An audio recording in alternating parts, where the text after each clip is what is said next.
Each day through my window I watch her as she passes by.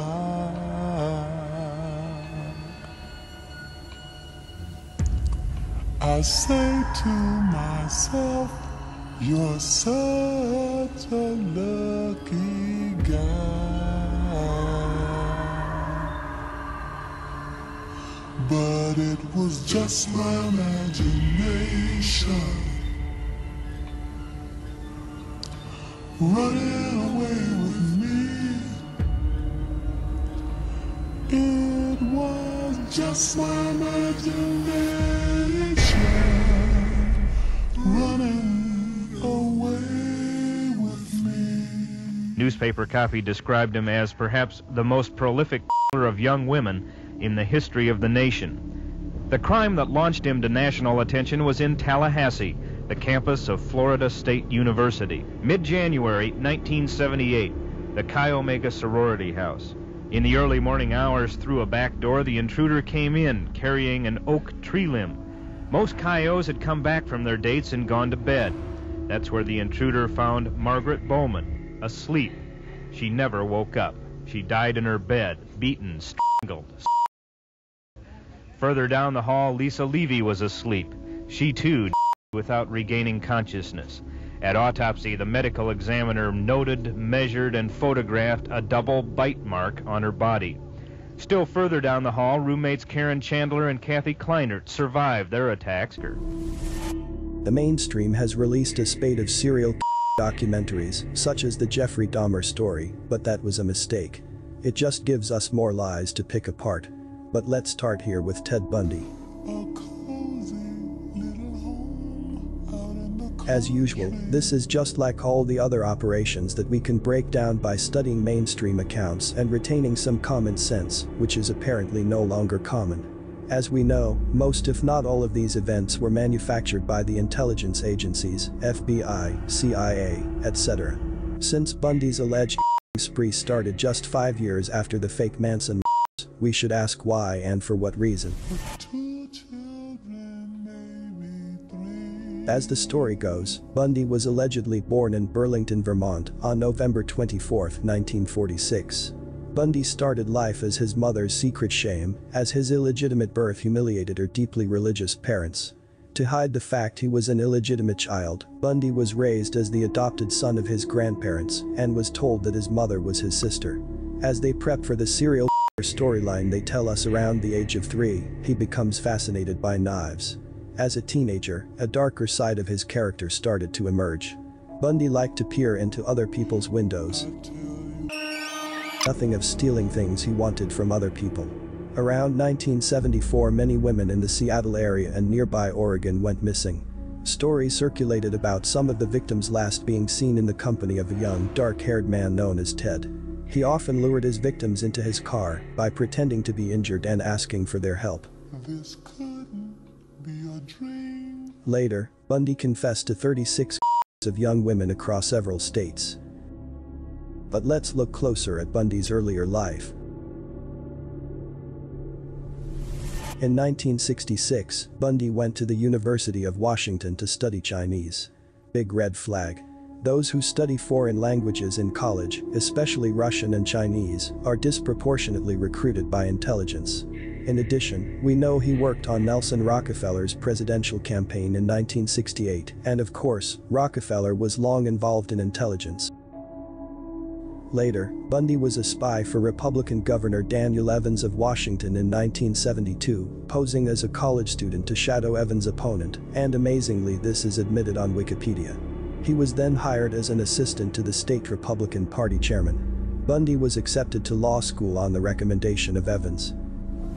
We have a series of red flags there, indicating Bundy was already an insider and spy from the beginning. Let's continue to compile evidence that the Ted Bundy story was manufactured from the ground up, using what some would call in the 70s, an attractive man, the son of the elite families to push the men are pigs project. In other words, this was a complete fake, organized by Langley and Hollywood to blackwash attractive men, thereby scaring women out of their minds. This was done to split the sexes. Single miserable people are much better consumers than happy couples. They are also easier to control.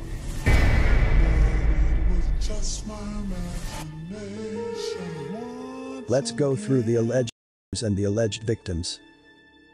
Kathy Kleiner. They sell Kleiner as German. She is supposed to have been hit in the face by Bundy with a piece of firewood, breaking her jaw. There is a story at Rolling Stone. They're reselling Kleiner's story, and I recommend you read it closely. It is the usual compendium of lies and poorly disguised clues. Here's her first quote from the article in a way. She's glad that people are still talking about the man who tried to kill her. He was, and he lived, and he breathed, and he did what he did. And at some point he was, then she laughs and says possibly a real person. He was possibly a real person. Meaning, possibly he wasn't. You might want to ask yourself why she is laughing and joking around the entire interview. Her demeanor doesn't really fit the topic, does it? But this is what these crappy amateur Jewish actors do in their crisis moments. They crack up. They can't maintain a straight face. We have seen it over and over. It is in this article that we learn Kathy Kleiner came out of the theater department. What a shock. Who could have predicted it? We also have the required mention of a Christmas tree to throw us off the Jewish scent. Kleiner allegedly put the star on a Christmas tree during one of her theater performances. Is that really important information here? We were told Kleiner moved into Kaya Mega House for safety since it had combination locks on all the doors. But once you listen to the victims, you can see how they contradict themselves. Here we see Karen Chandler's testimony explaining what she did the night of the murders. How did you gain entry to the sorority house that night? Through the back door. What did you do when you came into the door? I punched in the combination and entered. Okay. What did you do whenever you came inside? I walked through the rec room and up the stairs and into my room. She just admitted she entered the combination to get into the building. Next victim, Kathy Kleiner. Somebody came through the back door of the sorority house. The back door led to the rec room. That back door lock had been broken for a couple of days. Kathy Kleiner says different. So which one was it? Was it broken or was it locked? And if it was locked, how did Bundy know about the combinations? Next, Bundy went into Bowman's room first, then Levy's, then Kleiner's, and Chandler's. So Bundy's luck was unending. Not only was the lock on the back door of the sorority broken, none of these. If you believe that, I have some miracle water to sell you. It's in for the spring water and that it will break through.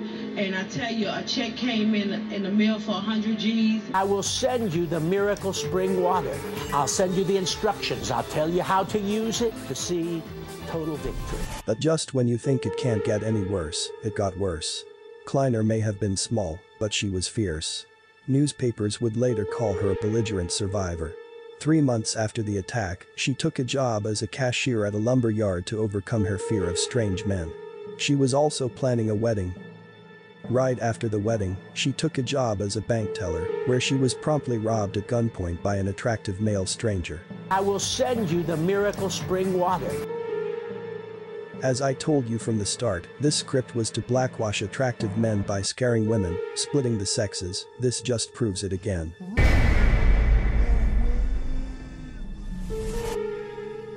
A rich Jewish sorority girl in Florida almost murdered and with a face still deformed, takes a job at a lumberyard to overcome her fear of strange men.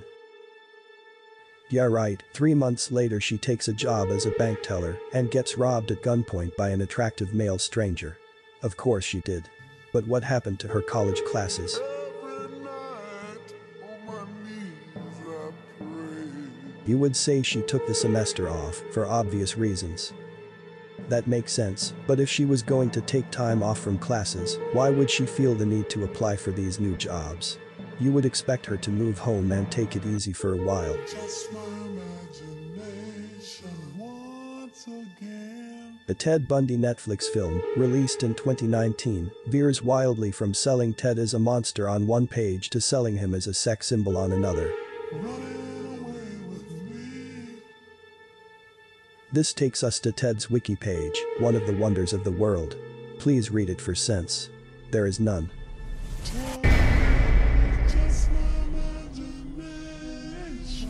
His Volkswagen arrest in Granger in 1975 is amusing, since Bundy is supposed to have fled at high speed from the cops in a Volkswagen Beetle. So I guess the scriptwriters were channeling from 1974's Herbie the Love Bug.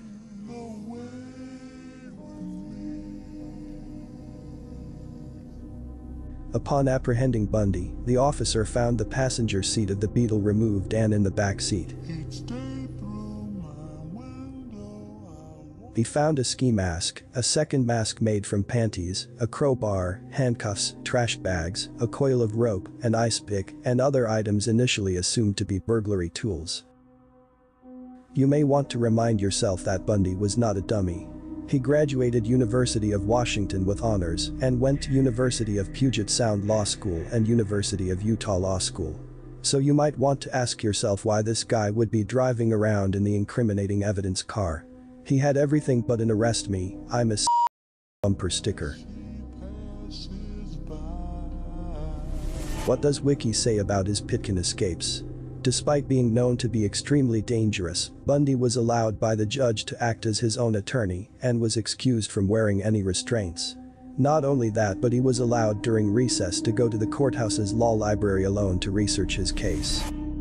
Ted Bundy escaped.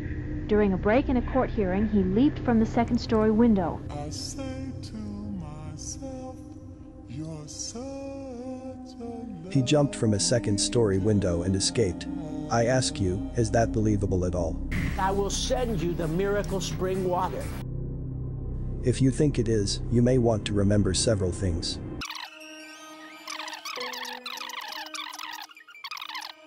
Now for the second jailbreak. Remember, he had already broken from jail once, so he was a known flight risk. Nonetheless, they want us to buy this story. On the night of December 30th, we are told Bundy escaped from jail by sawing a square in the ceiling of his cell. Really?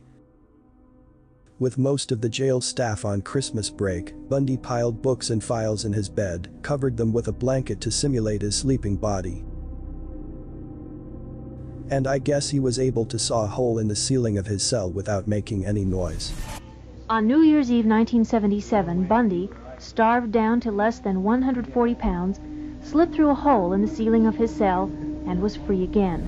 And I guess once he lost weight and crawled up into the ceiling, he was able to immediately locate an air vent large enough for a man to crawl through, leading directly to a secluded dropout in the bushes outside, where no one could see him.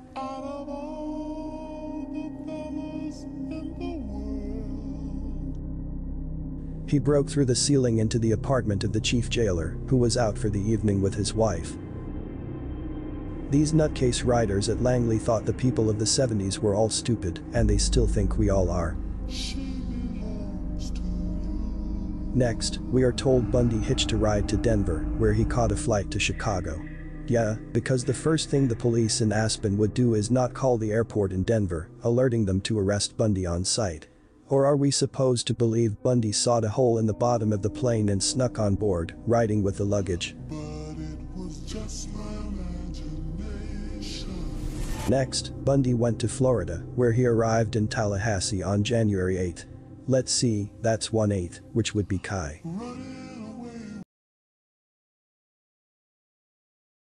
I never seen anything like it in my life. Oh, she was an eating lady. The trial, which was the first to be nationally televised. Enough said. Remember the O.J. Simpson video? If a trial was televised, it was fake. We were told Ted had 5 court-appointed attorneys, but handled much of his own defense. Which part of that makes any sense? Why would Florida appoint 5 attorneys to defend him? I'll tell you a secret. Any state will only appoint 1 attorney since attorneys cost money. Legally, they have to appoint you 1. They do not have to appoint more than 1 and will never do so in a real trial. Someone like Simpson could privately hire many attorneys, but that's because he's rich. But the state will not hire multiple attorneys just to be nice or to match the other side.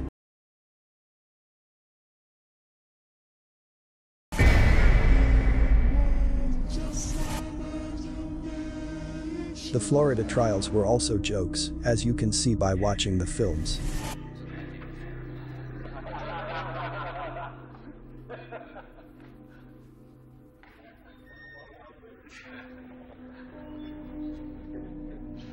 This scene at the trial is completely staged.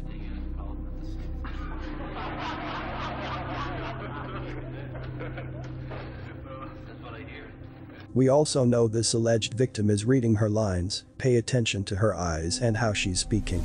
We were in our small room. We had twin beds that were parallel to each other. Went to bed around 10:30 that night. Later in the morning, early, I heard our bedroom door open, and it woke me up slightly. And then the next thing I heard was someone stumbling between our beds. As I woke up more, I looked up and I saw a dark figure in front of me, just a silhouette of a person. And as I was looking at him, he rose his arm above his head and he had a log. Head, and he had a log. And then he left me and he went to the other bed to Karen, my roommate.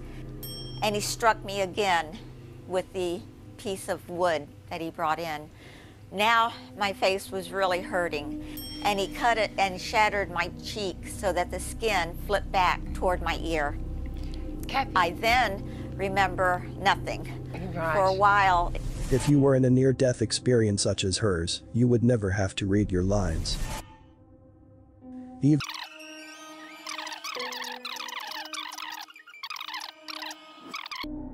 If even one serial were real, they wouldn't have to promote these fakes, would they? They would just promote the real ones. But they don't. They promote these ridiculous stories that simply fall to pieces on close reading. Their only hope was that no one would read them closely.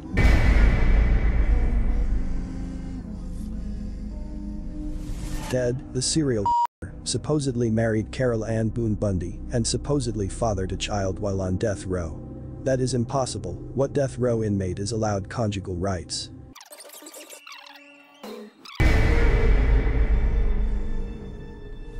Ted Bundy was allegedly executed in Florida's electric chair in 1989. But one problem.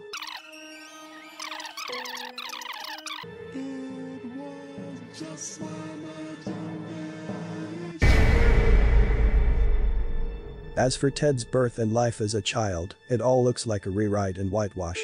Every story has 3 variations, and none of them are consistent or make any sense. His biographies also read like poor fiction, written by